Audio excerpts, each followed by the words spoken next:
বাংলাদেশ বেতার রাজশাহী। এখন শুনবেন বাংলায় স্থানীয় সংবাদ। আসসালামু আলাইকুম। বাংলাদেশ বেতার রাজশাহী স্থানীয় সংবাদ পড়ছি হুমায়রা বিনতে আজাদ। বাংলাদেশের আপসহীন নেত্রী ও জাতীয়তাবাদী দল বিএনপির চেয়ারপারসন বেগম খালেদা জিয়া আজ ভোর ৬টায় রাজধানীর এভারকেয়ার হাসপাতালে চিকিৎসাধীন অবস্থায় ইন্তেকাল করেন। ইন্না লিল্লাহি ওয়া ইন্না ইলাইহি রাজিউন। মৃত্যুকালে তার বয়স হয়েছিল ৮০ বছর। সকাল ৯:১০টায় এভারকেয়ার হাসপাতালে এক সংবাদ সম্মেলনে বিষয়টি নিশ্চিত করেছেন বিএনপির মহাসচিব মির্জা ফখরুল ইসলাম আলমগীর। মৃত্যুর সময় খালেদা জিয়ার শয্যাপাশে ছিলেন তার জ্যেষ্ঠ পুত্র ও বিএনপির ভারপ্রাপ্ত চেয়ারম্যান তারেক রহমান। এ সময় হাসপাতালে আরও উপস্থিত ছিলেন তারেক রহমানের স্ত্রী ডাক্তার জুবাইদা রহমান, মেয়ে জাইমা রহমান এবং প্রয়াত ছোট ছেলে আরাফাত রহমান, কোকোর স্ত্রী শর্মিলা রহমান সিথি। এছাড়া বিএনপি মহাসচিব মির্জা ফখরুল ইসলাম আলমগীর এবং খালেদা জিয়ার চিকিৎসায় গঠিত মেডিকেল বোর্ডের চিকিৎসকেরা এ সময় উপস্থিত ছিলেন। সাবেক এই প্রধানমন্ত্রী দীর্ঘদিন ধরে লিভার সিরোসিস, আর্থ্রাইটিস ও ডায়াবেটিস সহ বিভিন্ন শারীরিক জটিলতায় ভুগছিলেন। পাশাপাশি কিডনি, ফুসফুস, হার্ট ও চোখের দীর্ঘস্থায়ী সমস্যাও ছিল তার। হার্ট ও ফুসফুসের সংক্রমণ ধরা পড়ার পর মেডিকেল বোর্ডের পরামর্শে গত ২৩শে নভেম্বর তাকে হাসপাতালে ভর্তি করা হয়। হৃদরোগ বিশেষজ্ঞ ডাক্তার শাহাবুদ্দিনের নেতৃত্বে বাংলাদেশ, যুক্তরাজ্য, যুক্তরাষ্ট্র, চীন ও অস্ট্রেলিয়ার বিশেষজ্ঞদের সমন্বয়ে গঠিত মেডিকেল বোর্ড তার চিকিৎসা তদারকি করেন। এই মাসের শুরুতে চিকিৎসার জন্য তাকে বিদেশ নিয়ে যাওয়ার উদ্যোগ নেওয়া হলেও শারীরিক অবস্থা বিবেচনায় পরবর্তীতে তা সম্ভব হয়নি। রাজনৈতিক জীবনে মতাদর্শিক দ্বন্দ্ব সংঘাত ছাড়াও প্রতিপক্ষের ব্যক্তিগত প্রতিহিংসা, বিদ্বেষ, লাঞ্ছনা ও নিষ্ঠুরতার শিকার হয়েছেন খালেদা জিয়া। বেগম খালেদা জিয়া ১৯৯১ সাল থেকে ৩বার বাংলাদেশের প্রধানমন্ত্রী হিসেবে দায়িত্ব পালন করেছেন। তিনি দেশের প্রথম নারী প্রধানমন্ত্রী এবং মুসলিম বিশ্বের দ্বিতীয় নির্বাচিত নারী সরকার প্রধান ছিলেন। দেশের গণতান্ত্রিক রাজনীতির শীর্ষ নেত্রী, সাবেক প্রধানমন্ত্রী ও বিএনপি চেয়ারপারসন বেগম খালেদা জিয়ার মৃত্যুতে গভীর শোক প্রকাশ করেছেন অন্তর্বর্তী সরকারের প্রধান উপদেষ্টা প্রফেসর ড মোহাম্মদ ইউনুস। জাতির উদ্দেশ্যে দেওয়া ভাষণে তিনি বলেছেন, খালেদা জিয়ার মৃত্যুতে জাতি এক মহান অভিভাবককে হারিয়েছেন।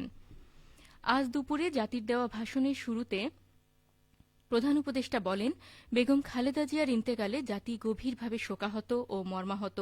প্রধান উপদেষ্টা বলেন, বেগম খালেদা জিয়া ছিলেন বাংলাদেশের রাজনীতিতে এক পরম মহিমান্বিত ব্যক্তিত্ব। গণতন্ত্র, বহুদলীয় রাজনৈতিক সংস্কৃতি এবং জনগণের অধিকার প্রতিষ্ঠার সংগ্রামে তার অসামান্য ভূমিকা ইতিহাসে অম্লান হয়ে থাকবে। স্বৈরাচার ও ফ্যাসিবাদের বিরুদ্ধে তার আপসহীন নেতৃত্ব বারবার জাতিকে গণতন্ত্রহীন পরিস্থিতি থেকে উত্তরণের পথ দেখিয়েছে এবং মুক্তির প্রেরণা জুগিয়েছে। শোকের এই সময়ে কেউ যেন অস্থিতিশীলতা বা নাশকতার অপচেষ্টা চালাতে না পারে সে বিষয়ে সবাইকে সজাগ থাকার আহ্বান জানান প্রধান উপদেষ্টা। বেগম খালেদা জিয়ার মৃত্যুতে প্রধান উপদেষ্টা ৩ দিনের রাষ্ট্রীয় শোক ঘোষণা করেন। একই সঙ্গে তার নামাজে জানাজার দিনে আগামীকাল বুধবার একদিনের সাধারণ ছুটিও ঘোষণা করেন। প্রধান উপদেষ্টা প্রফেসর ড মোহাম্মদ ইউনুসের সভাপতিত্বে আজ রাষ্ট্রীয় অতিথি ভবন যমুনায় উপদেষ্টা পরিষদের একটি বিশেষ সভা অনুষ্ঠিত হয়েছে। সভার শুরুতেই ৩বারের সাবেক প্রধানমন্ত্রী, গণতান্ত্রিক আন্দোলনের আপসহীন নেত্রী এবং বিএনপি চেয়ারপারসন বেগম খালেদা জিয়ার মৃত্যুতে দাঁড়িয়ে ১ মিনিট নীরবতা পালন ও তার আত্মার মাগফিরাত কামনা করে মোনাজাত করা হয়। ধর্ম উপদেষ্টা আ.ফ.মা খালিদ হোসেন মোনাজাত পরিচালনা করেন। সভায় বেগম খালেদা জিয়ার মৃত্যুতে আগামীকাল ৩ দিনের রাষ্ট্রীয় শোক ঘোষণা ও আগামীকাল একদিনের সাধারণ ছুটির সিদ্ধান্ত হয়েছে। সভায় বেগম খালেদা জিয়ার মৃত্যুতে একটি শোক প্রস্তাব গৃহীত হয়, যা পাঠ করেন পরিবেশ, বন ও জলবায়ু পরিবর্তন তথ্য উপদেষ্টা রিজওয়ানা হাসান। রাষ্ট্রীয় শোকের ৩ দিন দেশের সব সরকারি, আধা সরকারি, স্বায়ত্তশাসিত প্রতিষ্ঠান, শিক্ষা প্রতিষ্ঠান সহ সব সরকারি, বেসরকারি ভবন এবং বিদেশে বাংলাদেশ মিশনগুলোতে জাতীয় পতাকা অর্ধনমিত থাকবে। একই সঙ্গে আগামীকাল দেশের প্রতিটি মসজিদে বেগম খালেদা জিয়ার বিদেহী আত্মার মাগফিরাত কামনায় বিশেষ দোয়া ও মোনাজাতের আয়োজন করা হবে। অন্যান্য ধর্মের উপাসনালয়গুলোতেও আয়োজন হবে বিশেষ প্রার্থনার। সভায় বিদেশে বাংলাদেশের মিশনগুলোতে সাবেক প্রধানমন্ত্রীর মৃত্যুতে শোক বই খোলার সিদ্ধান্ত নেওয়া হয়।